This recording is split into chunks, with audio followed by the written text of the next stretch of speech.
Hello, good morning. My name is Jose Ruiz Alba. I am the leader of this group on service research and customer experience of the School of Management and Marketing, Westminster Business School, University of Westminster, London.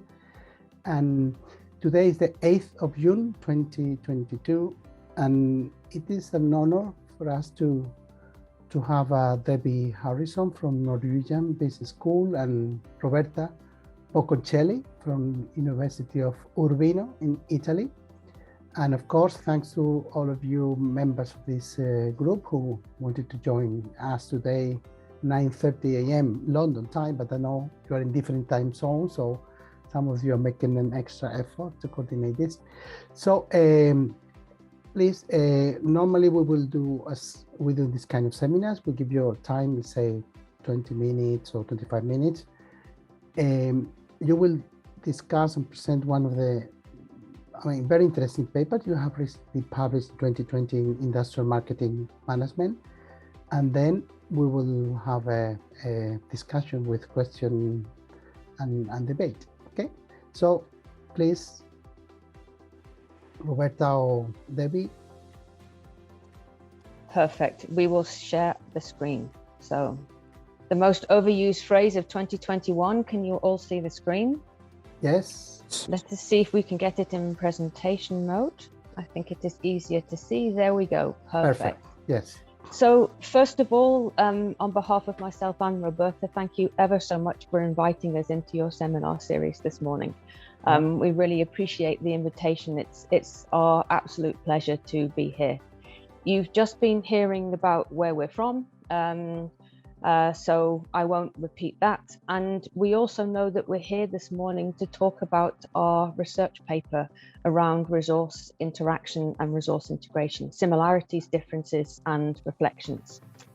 And as you can also see, the paper isn't only myself and Roberta. We have there are 6 authors in total. We have 4 Swedish co-authors here from various institutions. So this is very much a multi-country, multi-team kind of effort this morning. And that's where Roberta and I thought we would start our discussion today with you, because all papers are journeys. We all go through a developmental process in writing together. And as we've learned now from our experiences, that's especially the case when there are 6 of you. But in fact, the motivation from this paper really is actually coming out of something much bigger than the 6 of us. So that is where we thought we would start with our discussion today, and talk to you a little bit about our resources SIG, our special interest group within the INP community. I'll say a few words, or at least Roberta will say a few words about what INP is in a minute. That's the Industrial Marketing and Purchasing Group. If this is your first meeting with INP this morning, it's one of these things that when you're part of a community, everything gets so familiar that you just forget to say the really important stuff. So we will introduce that as well. But the Resources SIG is something that has been running since September 2016. And this paper that we're going to talk about together this morning is our first output from the SIG. So it has a bit of a special journey and a little bit of a special setting, if you like. And hopefully we have a slide on that too, if the PC is going to play. Yes, we do. Perfect. So basically there are 47 of us in the Resource Interaction SIG. I checked on the email list just this morning.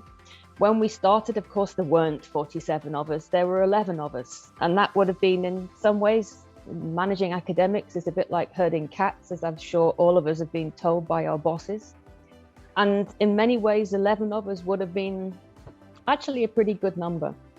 But we started basically back in 2016, 2017, early into 2018, having some fairly unfocused discussions over Skype. How old-fashioned does that sound now in our digitalized Zoom world? But we were using Skype basically to talk about sharing research interests, to look at review papers together, just to find commonalities, see what we could do together, do some discussions, And of course, as you see here on the slide, also to generate themes.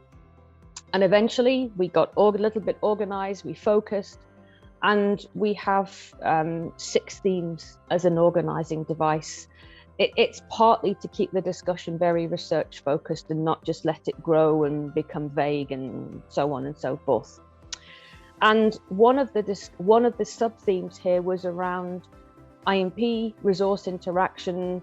What are parallel communities saying about resources? How can we be complementary? How can we learn? And all of this kind of discussion. And that is basically the seed, if you like, for the paper today. That's where we are coming from. We're still going. There's now, of course, we're using Zoom. Now we're 47 researchers over 9 countries. It's a self-organizing thing. Basically, it belongs to all of us. But the paper then today is our first output, multi-country and so on and so forth. So that's the kind of the first motivation and purpose, if you like, for what we're sharing with you today. I'm going to briefly hand over to Roberta to say a few words about what IMP is, so that we don't just make that assumption wrongly. Robbie?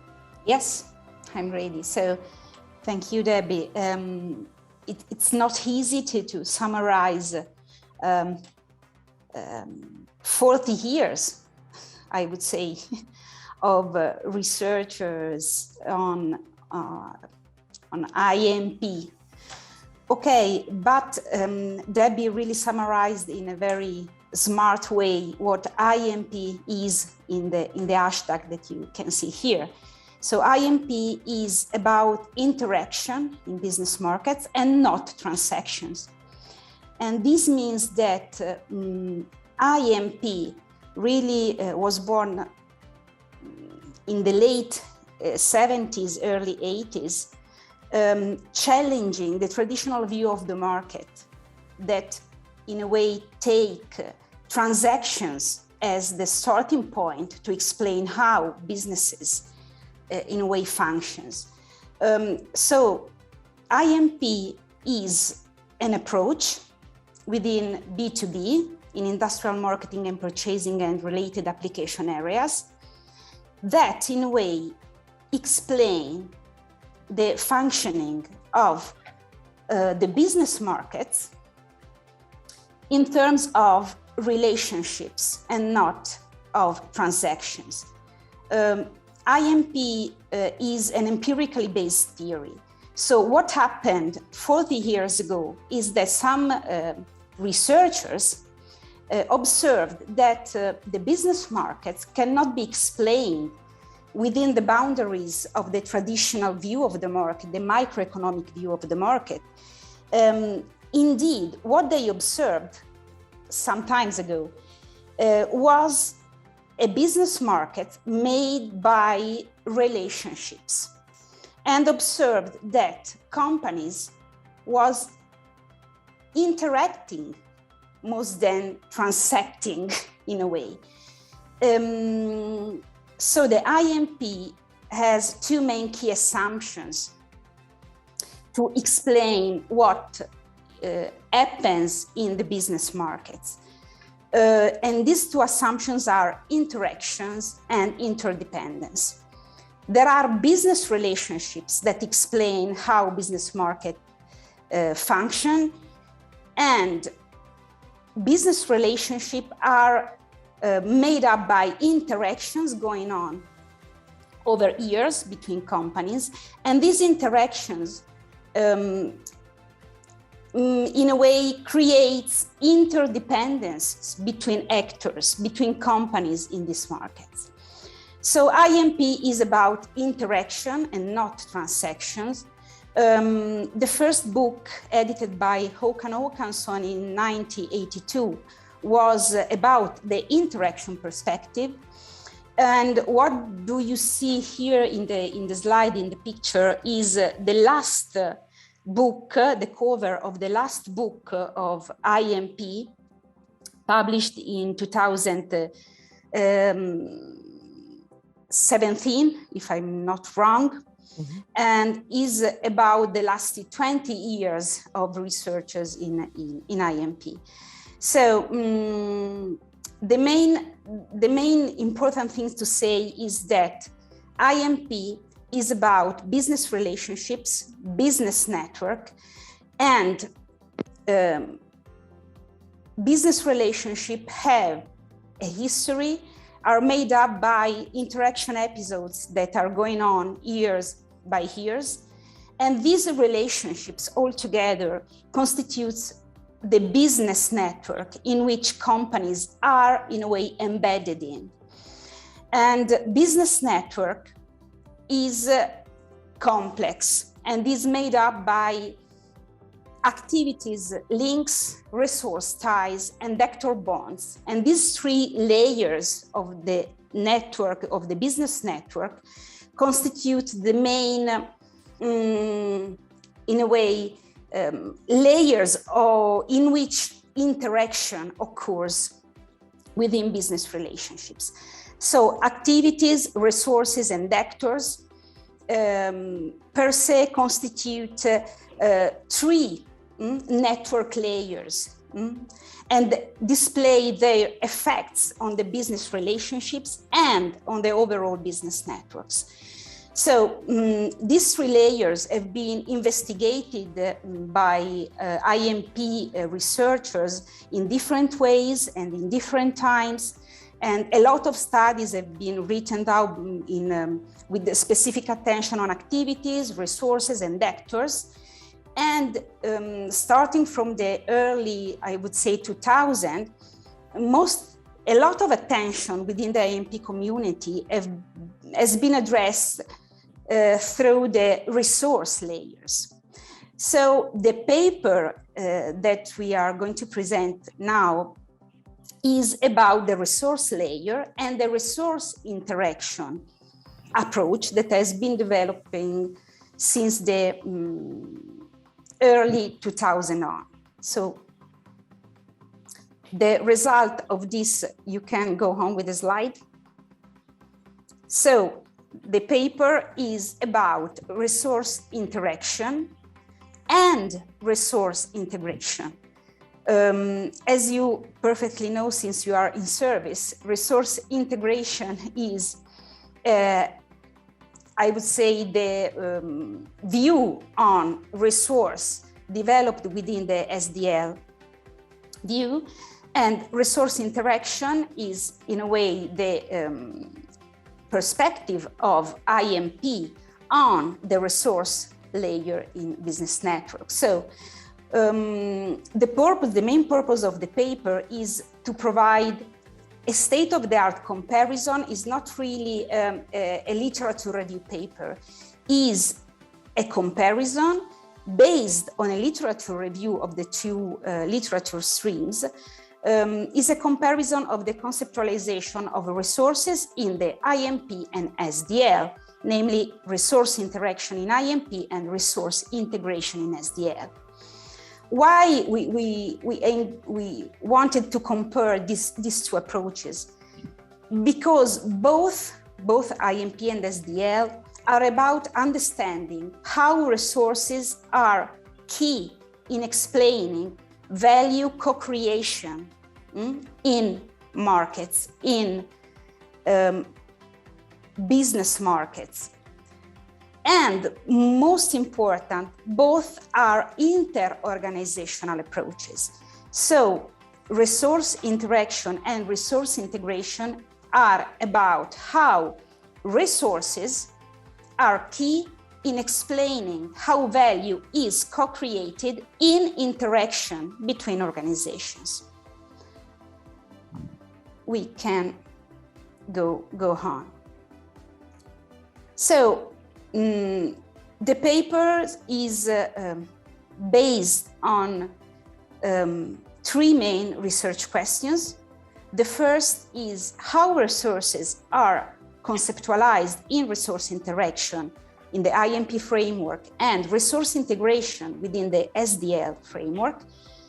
The second one is what are the key similarities and key differences in how resources are conceptualized in resource integration and resource interaction. But to answer, I would say in my view, the most important research question, that is research question 3, what are some few further directions for the IMP perspective, so for the resource interaction approach? We discussed a lot over this paper, and over the important contribution that other theories in the business world are important in order to make developments for IMP and resource interaction. So the main aim of the paper is how to use these similarities and differences in order to develop further the discussion about resources, and in particular resource interaction in the IMP perspective. So we used this comparison in order to make elaboration on the resource interaction approach. And this is, in my view, the main contribution of the paper. I learned a lot going deeper into the SDL perspective and how resources are conceptualized there. And actually, we drawn a lot of interesting insights in order to make some steps further in this direction. Exactly, but if I can just come in there, the question here is, as Roberta is saying, what are some further directions for resource interaction? We did go back and forth in saying, should we try and put down some further directions for resource integration? And in the end decided not to. So of the 6 of us, the paper was presented first at an IMP conference. It's coming out of an IMP SIG, if you like, and we decided that it wasn't appropriate in some ways to try and do further directions for resource integration. So that's why the question is worded like that. Yes, thank you. Should I carry on with the research design? Okay. So if I just follow on now from Roberta presenting our research questions, let me just give some words about how we've done it. What's the research design? And basically what we've done here is that we have done a critical reading of 56 papers over 20 years. So it is, as Roberta was saying, it's comparative research, but it's not based on a systematic literature review. That wasn't our aim. What we wanted to do was to have a way of comparing the conceptualization of resource interaction and resource integration, as Roberta was just saying. So the first choice that we had was, how do we select the relevant papers? If you're not doing an extensive literature review, that's going to be a really important decision in so many ways. So what we did is that we brainstormed, and we already had some review papers. We already had some heavily cited papers in both of the areas. So we started there and went backwards and forwards a little bit. Who did they cite? And also using Google Scholar to go forwards. How is this, especially a review article, for instance, how is that being cited going forward? So that we were able to select out the papers. And then the 6 of us, as we've just been explaining, with differing degrees of knowledge around IMP and around SDL. So then we conducted a critical reading exercise. And basically the task there was for all 6 of us to read all 56 articles and to discuss them. And of course that took us some time to come to terms with, what are we reading here? What are we actually doing? How do these papers conceptualize resources? What is it that they are saying? So we ended up with 6, what we've called bases of comparison, dimensions, themes, if you prefer, where we were trying to say, how can we get some bases of comparison to look at the similarities and the differences across resource interaction and resource integration? So these were very, very, very simple in many ways. Things such as, what are the key concepts? What are the classification tools? What are the empirical areas, for instance, where the ideas have been applied? And that we were going a bit up and down with that, right, Roberta? We needed to have some basic themes to be able to generate a discussion together, but we also needed to be open and let some of these themes emerge. And what we were aiming at as a result of this critical reading exercise was writing two evolutionary accounts, or two journeys, I suppose, in marketing terms.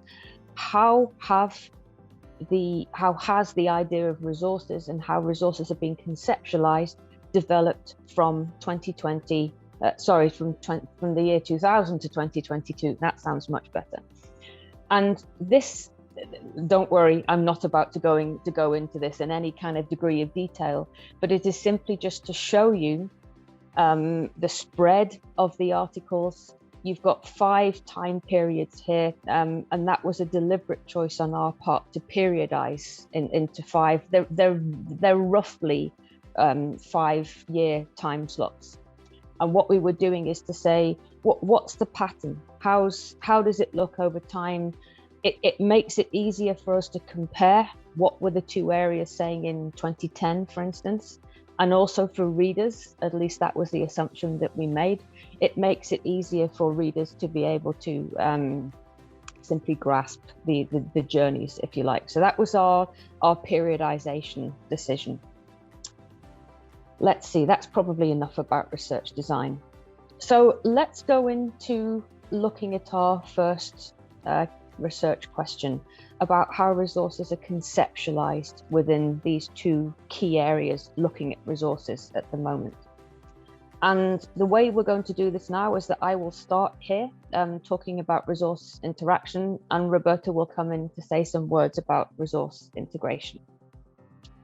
So, and we could spend all day talking about this, so don't worry, I'm going to be quick here. We have a quote here then basically about what resource interaction is all about the processes. And then we have 4 key points that are a very nice way to summarize how resource interaction conceptualizes resources, basically. So the quote you can read for yourselves. The basic assumptions here are, of course, very important. So IMP and resource interaction has a basic assumption that resources are heterogeneous. So they always have features that we can discover in interaction, that they're never locked in one particular use. And that means that resources have no value on their own. So any single resource doesn't have a value, it has to be used. And it has to be used in a relationship. So there's a supply side and a user or a buyer side, if you prefer a business-to-business term. And only by activating a resource on both sides of a relationship does a resource gain value. And the other key assumption that we are making here is in terms of if you change the features of a resource, that's going to change the value of that resource for the simple reason that the resource is connected to other resources. And those are absolutely fundamental assumptions, and they're important because it influences the sorts of questions that we go on to ask. And it has a lot to do with the changing and the managing of resource combinations as well, which I will come on to. There's also something in resource interaction about how resources are classified and analyzed. And there have been multiple frameworks over the years, but at the moment, at least I would say, hopefully Roberta at least at this point agrees, that there is one key way of doing this at the moment, and that's called the 4-resource interaction model. And it's a very simple model and a very powerful model because it allows us to classify resources into 4 types and then to simply analyze the interfaces across them. So we can go in and analyze a single resource, and that can be anything from a business unit to an airline terminal to a truck. IMP is not afraid of the empirics, I'm afraid, and does build from that. So we can analyze a single resource, a resource in a relationship. we can take this up and analyze resource networks. So it's simple and yet powerful at the same time. And the tool also reminds us about the nature of resource interfaces. Resources have to be connected somehow. And in resource interaction, those are called resource interfaces. And those can be of different types. They can be stronger, weaker, new, old, so on and so forth. But they're really important for bundling resources into bundles, into relationships, into networks. And what that also means, it should remind us back to that assumption that if you change one resource, it's going to change the interfaces that resource is involved in. And then changing and managing resource combinations, we could talk for a long time here. Sometimes IMP looks a bit overly stable and you can easily get an impression that nothing can change. That's not strictly true. But what we can say here is that the network matters. So we have put in time, or the organizations involved have put in time and effort in creating interdependencies in the past, and those are reflected in the resource interfaces that we have today. So efforts to change or manage resource combinations, of course, but the network matters in that kind of sense. Roberta, I'm handing back to you. Yep. Okay, Debbie asked me, please, you have to talk about resource integration, but actually, both me and Debbie are much more within IMP than other co-authors that are unfortunately not here today to help us. So you maybe are much more expert than what I am. So please, if I will say something wrong, you can interrupt me and say something different. Anyway, resource integration is mainly about operant resources. What we observed in making this comparison is that the light is on operant resources as primary in the resource integration. Let me say that operand resources remains in a way in the background, activated by the operant resources. Operant resources are mainly embedded in a way in the human, in a way, behavior, since operant resources are mainly described and classified as knowledge, experience, and so far and so forth. So the main assumption, I would say, in SDL is that operant resources play a central role in the resource integration. What we observed is also a more, I would say, theoretical based evolution of the resource integration compared with the empirically driven resource interaction in IMP. So in SDL, we observed a sort of reconfiguring of the terminology in conceptualizing resources, trying to, in a way, systematize concepts and contributions, theoretical contribution during the years that have been in light in our research. Resources and resource integration in the SDL moved from networks to obviously systems through ecosystems, gaining in the very last years an institutional lens. So institutions and the ecosystems are the context in which resource integration takes place. Resource integration in the SDL is viewed as a process in which the actor play a primary role. I mean, compared to resource interaction, in the resource integration is managed and is activated by actors. And the process of resource integration is in a way managed by actors, institutions or companies or other actors as you want, and is a matter of an active role played by the actor in this process. If we look at the resource interaction as Debbie has just described, we can see, I would say, an importance of the resource interaction per se, meaning that resources, thanks to interfaces, have a per se value in the resource interaction process. It's difficult to explain. And instead, in resource integration, the main process is managed and controlled by the actors. So via operant resources.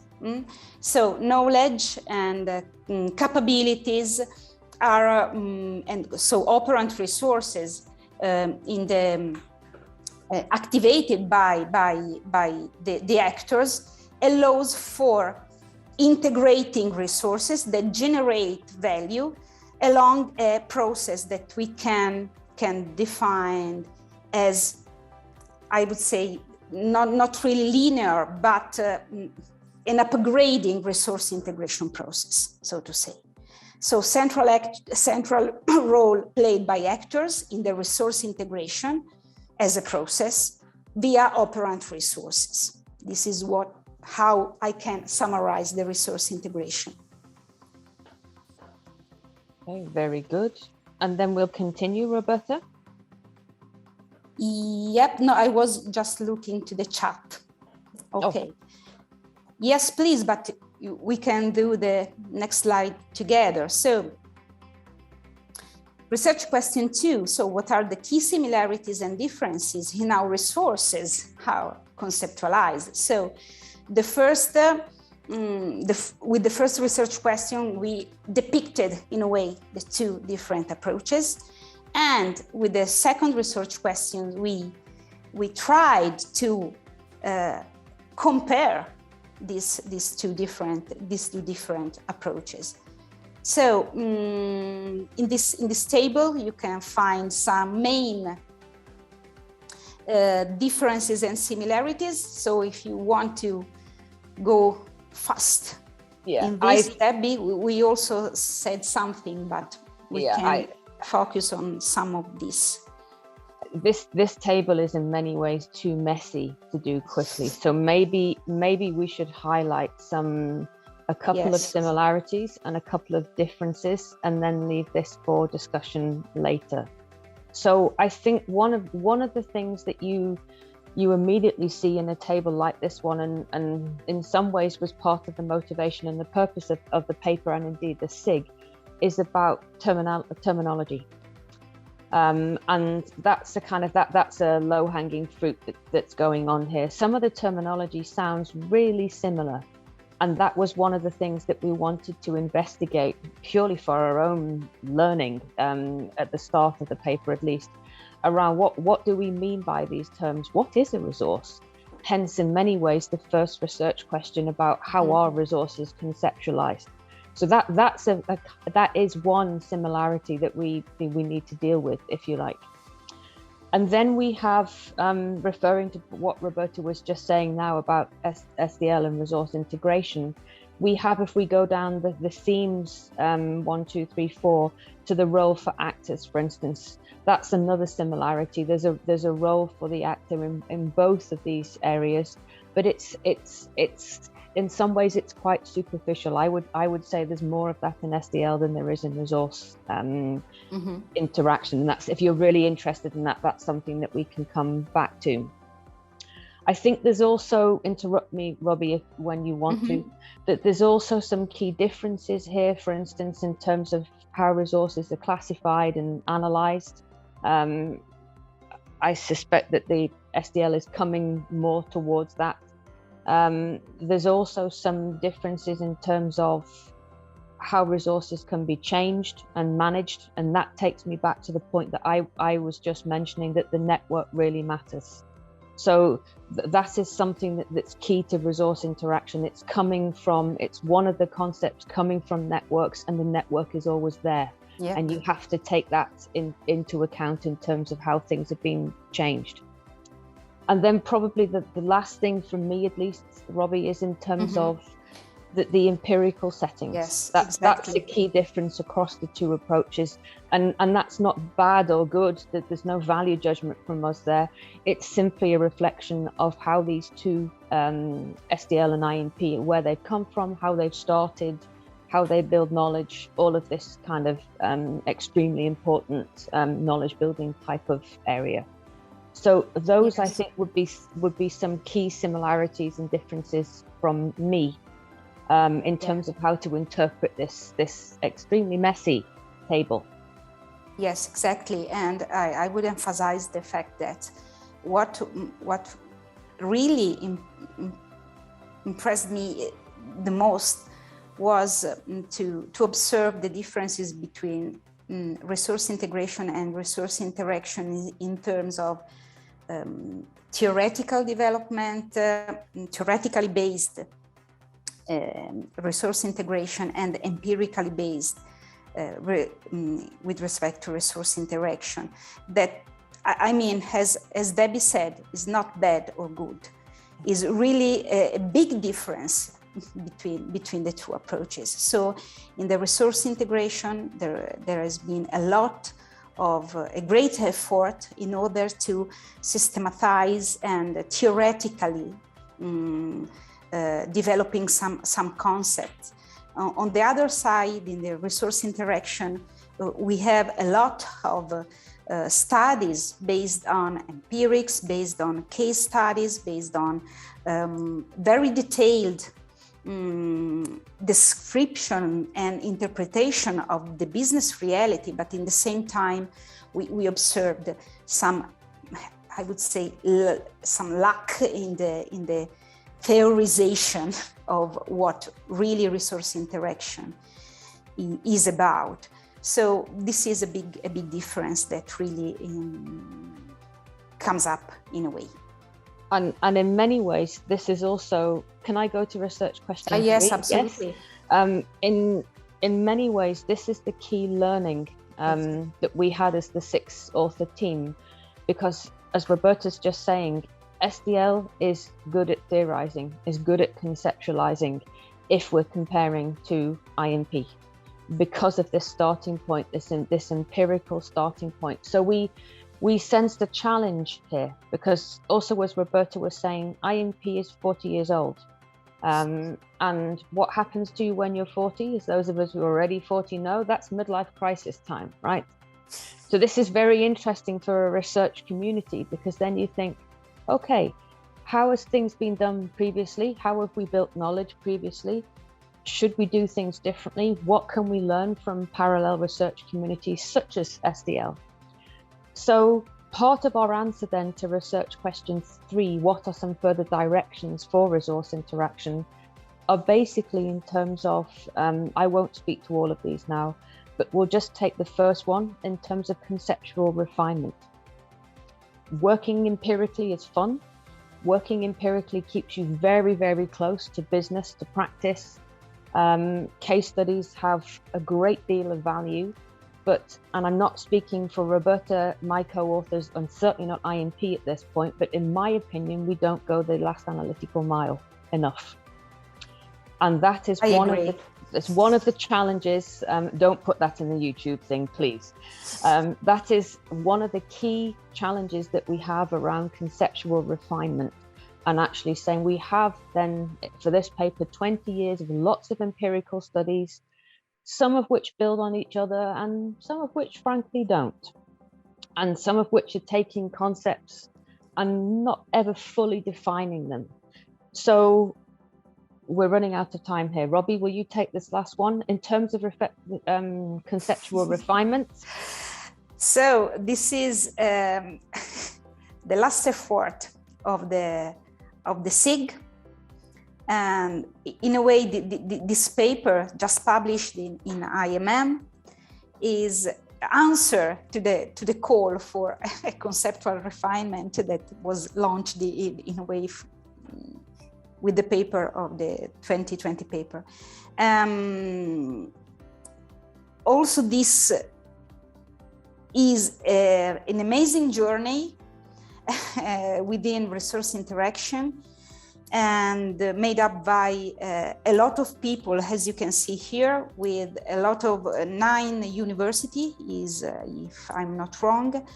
And I really like this paper because is the first attempt made to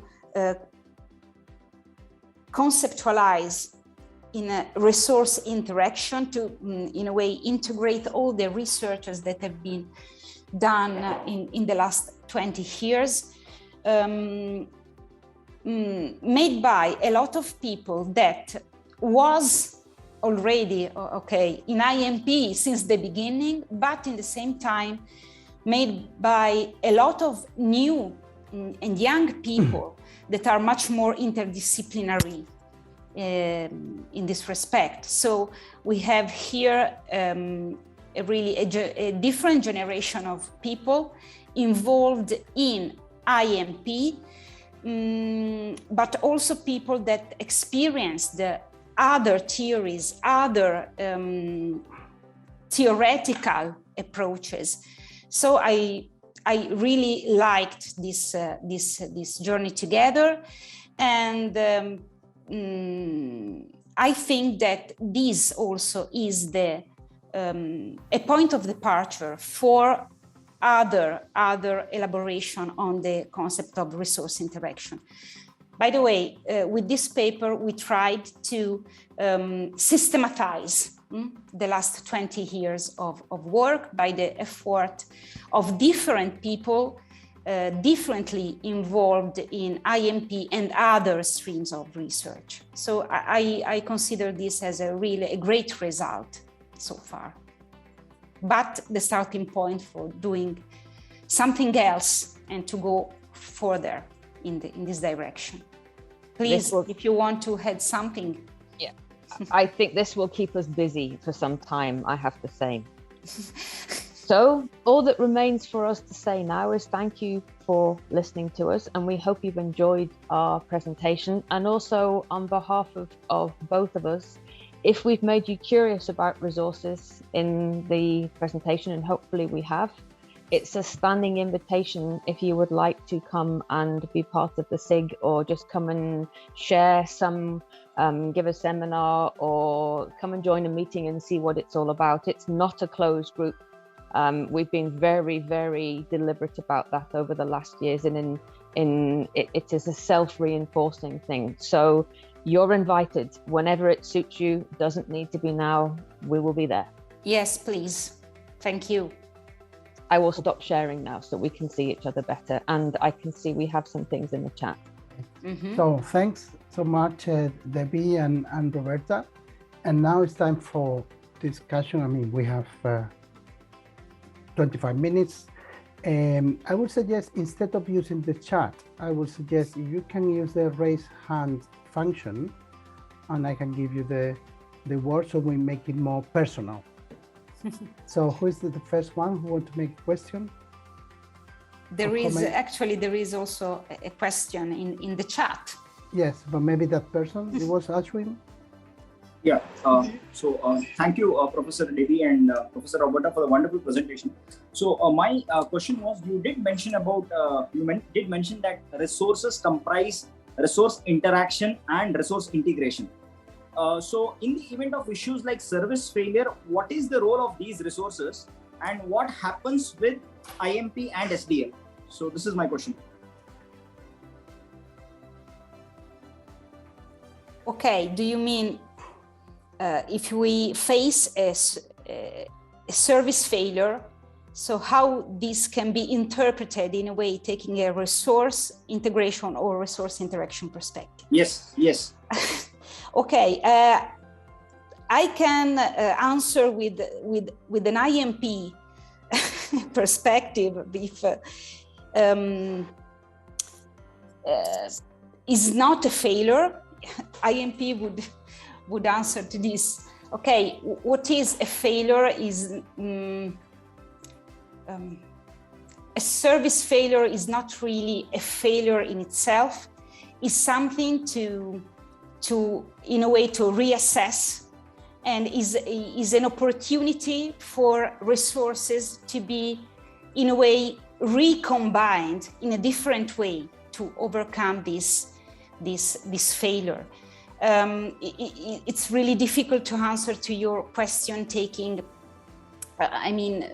underlying differences between resource integration and resource interaction. IMP is much more about B2B and industrial setting, but I would answer to your question saying that in the IMP perspective is a matter of recombining resources in reactivating, for example, old relationships or activating new relationships, making use of resources, changing interfaces, and in a way trying to recombine resources in a new way in order to overcome failure and problems. In the SDL and resource integration, I would give a major role to the actors that are in charge of leading this process, but really difficult to explain. If Debbie wants to add something. No, I think this is a very good answer. But so I suppose my first response is then a service failure related to what?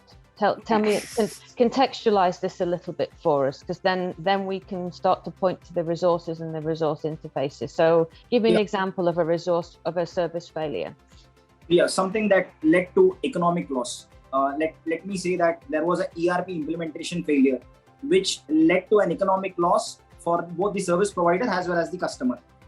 Right, perfect. So then we have something to contextualize here. Then. So if we were going to use the 4 resource model that we were talking about in the presentation, we would perhaps scream now, Robbie, if you don't agree, we perhaps call the ERP system a facility resource. And that would be our starting point.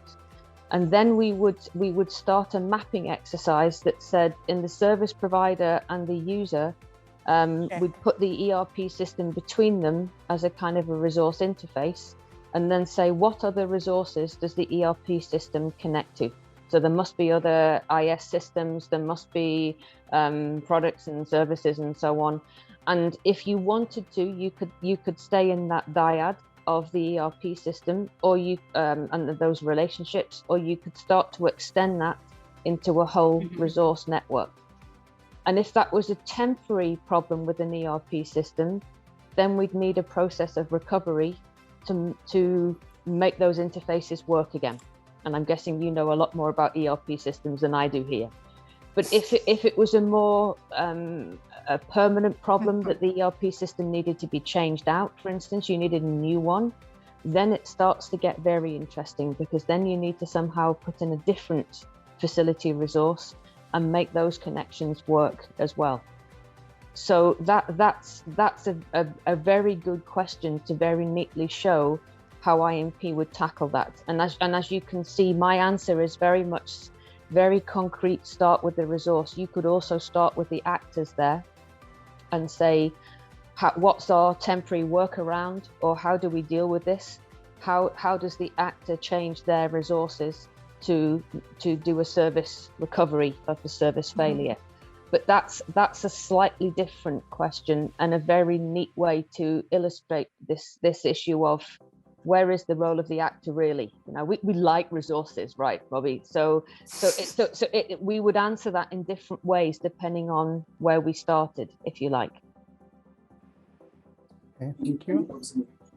Another question, a comment? There was something in the chat from someone who was struggling to raise their hand. Yeah, I think, who is? Hi, You can use the microphone. Annabella, yes? I'm so sorry. I'm new to Zoom, so I am struggling to work out all the buttons and I couldn't find the raise hand. Sorry for that. Next time you can use the microphone. Thank you so much for your presentation. Thank you. It was really interesting, your presentation. Thank you so much. I first came across the IMP when I was doing my PhD, and I came across your paper, your recent paper, quite recently as I was reading about a resource-based view and doing a literature review on resource-based view. So my question really is, it's a comment and a question, is that the fact that you come from such a pragmatic approach of how to look at how things work from practice-based, you know, that kind of, in a way, frees people that use your empirical research, because in reality, you can use what you're saying about resources and about actors and so on any type of context. I've used it in my PhD in the context of justifying the use of social network theory, and now I'm looking at it based on the resource-based view and the newer iterations of resource-based views, such as resource orchestration and so on. So my question to you is that if you think it's that bad, that, okay, there's no commonly accepted conceptual framework, but could it be useful to then investigate further the contributions that IMP has been having for all these different theoretical backgrounds to help to actually prove things that have been said theoretically for a couple of years and keep on being researched, but sometimes don't really have a strong argument. So sorry, I hope that was clear, but it's just the potential of contribution. I feel it's very big here, and it touches upon so many different theories that I wondered if you have explored that avenue or what your views are regarding that. Thank you. Thank you for the question. Yes. I think all I would say on this one is yes and yes. But this is exactly part of the. Exactly. It's a lovely time to be part of IMP because we are in a bit of a transition with the kind of the founding generation and so on retiring, and this realization around the conceptualizing and so on, that there's a lot that can be done.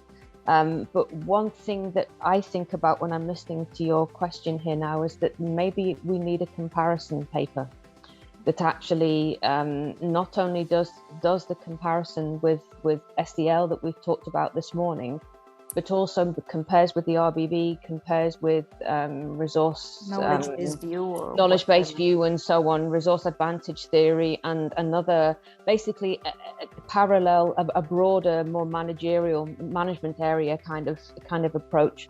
And then I think the challenge is to continue with the paper that we've seen this morning and the 2021 that we just 2022 one that we just mentioned, and say, okay, if this is an empirical based theory, where's the theory?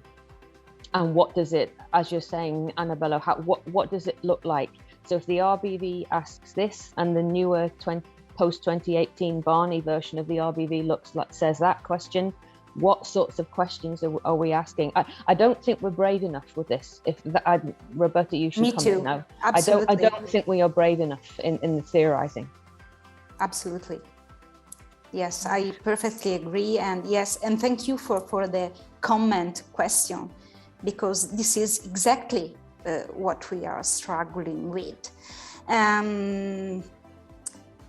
It's a challenge, and I need that we have to be braver than what we have done so far. Yes, I perfectly agree. And thank you for you perfectly catch the essence of the IMP, and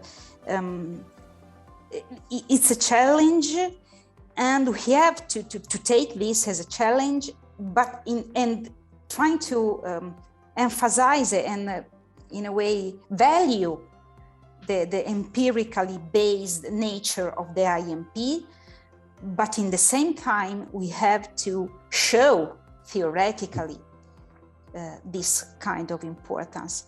So thank you for the comment and the question. Thank you. I think a comparison paper would be amazing, because that's kind of what I was trying to achieve for my own personal understanding. And the reason I think it's so important is for dissemination purposes. Absolutely. Because if you want it to be continuously used, you have to position it somewhere. And you can't talk about research integration or interaction without mentioning a resource-based view, and what are the main differences, what are the main similarities, where do we stand, why are we different, what do we do that they don't do, because it's the first question that anyone trying to select a theoretical model for their work will ask is, okay, but where do you sit, and how do I use what you're adding to the table? So thank you. It will be amazing, and I look forward to reading it. Please disseminate. Actually, the original one of the original idea was to go stronger with SDL and IMP, but just one of the themes of the 6 themes that we eventually came up with the SIG was about IMP and other big theories, and for example RBV, knowledge-based view, and so far SDL obviously, and so far and so forth. So one of the group was discussing about this opportunity. So yes, thank you. Thank you. Lihija, I'm looking forward to reading. Thank you. Lihija, please. Yes, thank you. Thanks, Debbie and Roberta. This was very helpful.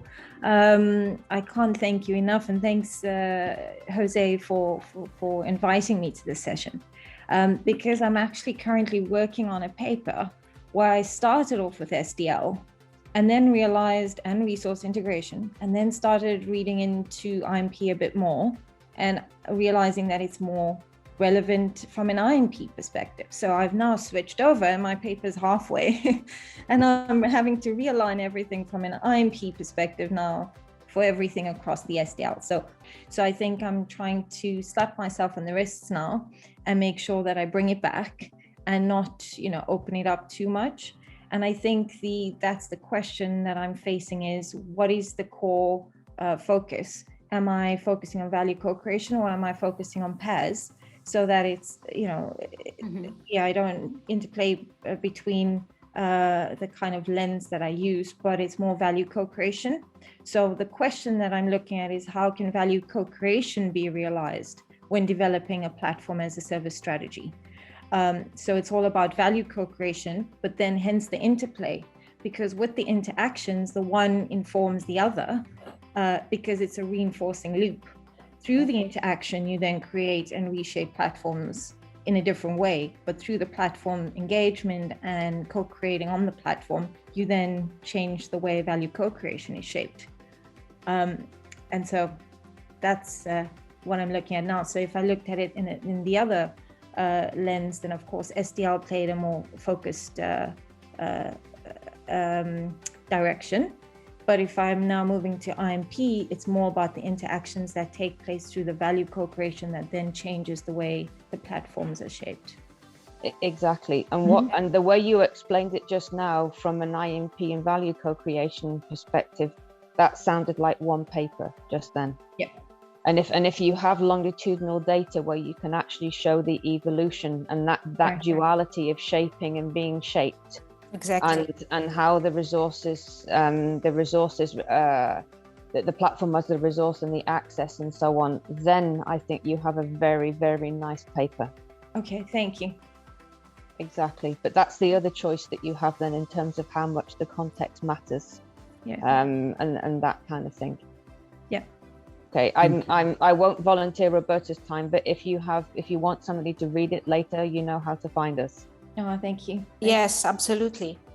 It would be really interesting to read your work so far, and maybe we can give you some more suggestions and Great, advices on how to develop it. Thanks so much. But I think you had Debbie's right. I think that taking the platform as a resource and taking an IMP perspective over the platform, the service platform as a resource, and the problem of resource access is a great suggestion. Taking an IMP perspective for the first paper. Then you have to think about to split your material into 2 or many papers. Great, thank you. That's an interesting challenge to have. Yes.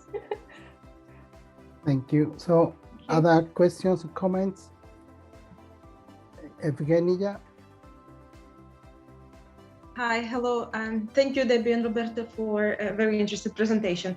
I'm not an expert in this field, but I think I understood most of it. So I'm sorry if my question is a bit, not what you were trying to emphasize. But when I was listening to your presentation, and especially when I looked at the table where you compared the 2 approaches, I kept thinking, well, how would I explain to my students how value is created? Which concept is, one or the other. And I think, do I understand it correctly, or would you agree that we shouldn't be sort of leaning towards one or the other? In reality, we should consider both, because I kept thinking, yes, actors are important in the way they shape the use of resources or creation of resources, if we talk about, certain intellectual ones. But at the same time, there are networks, sort of practical limitations, sort of sometimes business activities take their own life. So I kept thinking that there is not, like, one is not better than the other. Is that correct? Would you, because that's how I'm thinking. I can't separate really the natural kind of networks. So that's one thing. And the other thing I kept thinking is, you mentioned that these theories were created by empirical research. In those case studies, did they consider interlink between various industries? Because when we teach strategy, especially to students, we keep talking about interaction of resources within an industry. But I often find that it's the link between different industries that is important. And I think it's very difficult, especially these days, to consider, I know even if we look at how pandemic was handled in different countries, the resources could have been similar, but the actors, the government, the medical experts reacted differently. The financial sector was different situation. And so it's, it's one leads to the other. And so the interlink between the industries is so complex. To me, studying how value is created is very mind-blowing, literally, very complicated. So these were kind of my thoughts and my questions. Would you agree, or would you correct me? How do I develop my understanding of how value is created so I could teach it better to students, apart from those 2 and RBV and value chain? What's the next? But I think these are all really good questions, and I think and this is partly, it's a very cool time to be studying resources, right? Because we have pandemics, we have the need to go from linear to circular economies, and the sorts of questions that, at least if I understand you correctly, that you're asking now is, do we study, has IMP studied resources that go across industry boundaries? What do you think, Roberta? Can I say no to that? Yeah, because I think the answer is no. So then I start to think, that's interesting. Can we talk about adjacent networks where we, if we're trying to create circular economies, for instance, and we have 2 previously unconnected industries that need to connect their resources?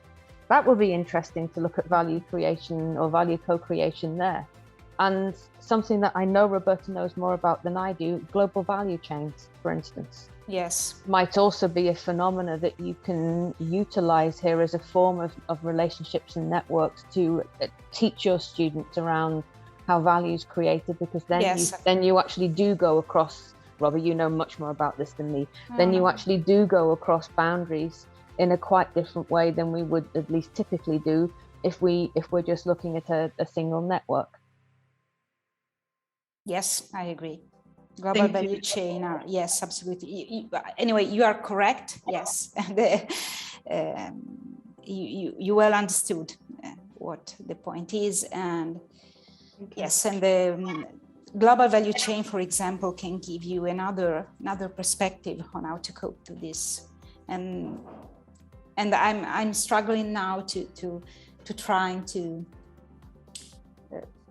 putting together global value chain insights and IMP perspective, because I think, for example, that in the value creation and co-creation issues, this integration, this cross reasoning is quite useful, especially in relation to relationships and networks within some geographical, taking into account the geographical dimension also, and not also intersectorial dimension. So yes, the suggestion of Debbie is quite important, and I believe that combining global value chain and IMP is a good way to go to make step forward in the value co-creation and value creation.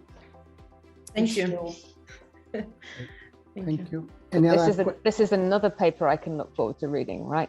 So. Yeah. Great. Any other question, comments? We have a couple of minutes.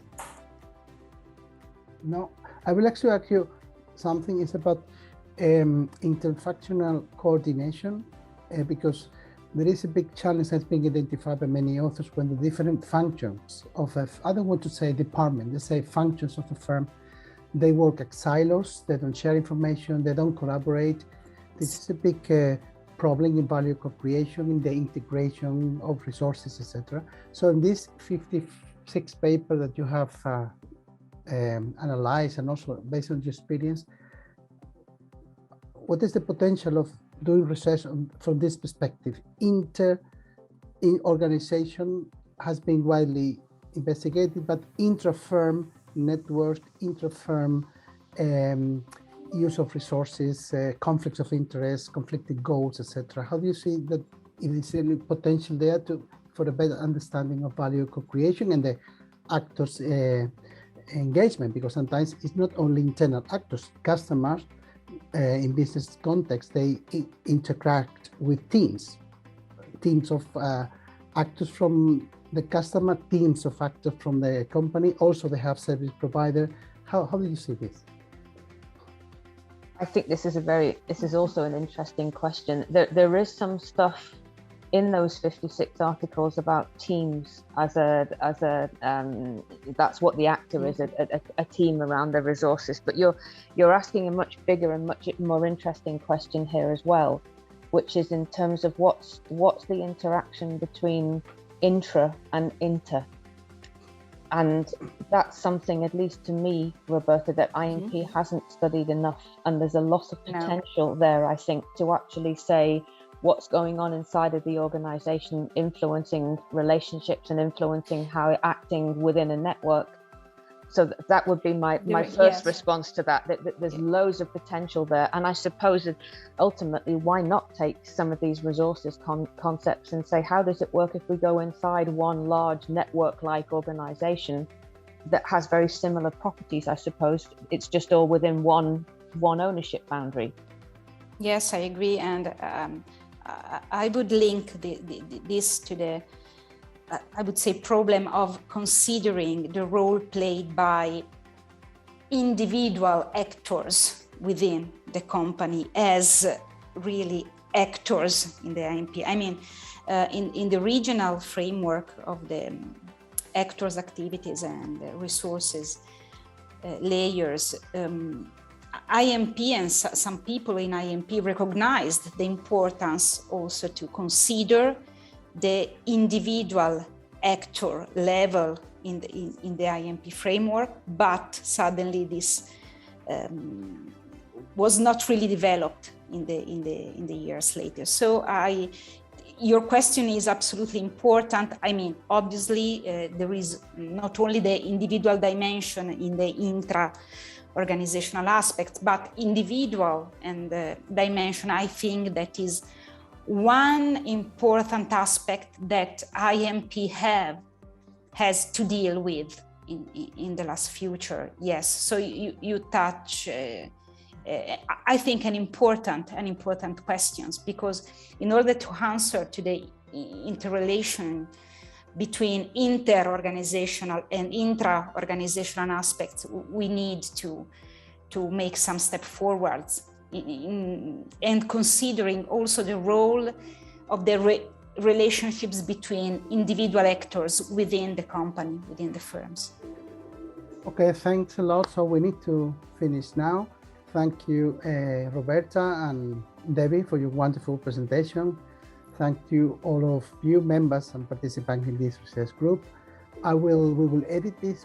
Before it goes to YouTube, Debbie and Roberta, first we will actually to have a look at the final outcome. You're happy with it. And again, I will keep inviting you to all the activities. Feel free to have the initiative, because as Debbie said, with your group, we are also very open group. We started just in October, so we are now developing a lot of initiatives, but we are open to more people who would like to join us, and in terms of projects, etc. So thanks a lot. Have a great day and great summer.